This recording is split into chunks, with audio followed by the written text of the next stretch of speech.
পিসাবের কাছে এরকম মুরিদরা যায়, সাপ্তাহিক যায়। তো হঠাৎ করে এক চোর, একেবারে আন্তর্জাতিক খ্যাতি সম্পন্ন চোর, এই চোর মুরিদ হয়েছে হুজুরের কাছে। আর চোরকে কাছে সবচাইতে গনিমত রাত, সবচাইতে উত্তম রাত কোনটা? কোন দিন? আমাবস্যা। পূর্ণিমাকে? পূর্ণিমা না, আমাবস্যা। পূর্ণিমায় তো চোরের আরো অশান্তি, এত আলোর মধ্যে যে চুরিয়ে সাজিয়ে সাজান। আমাবস্যার রাতটারে চোর গনিমত মনে করে। তো এতদিন পিসাবের মজলিস হতো পূর্ণিমার 14 তারিখে।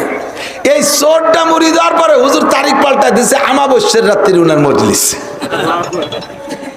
যাতে চোর ওই রাত্রি ওর ডিউটি পালন করতে যাত্রী না পারে।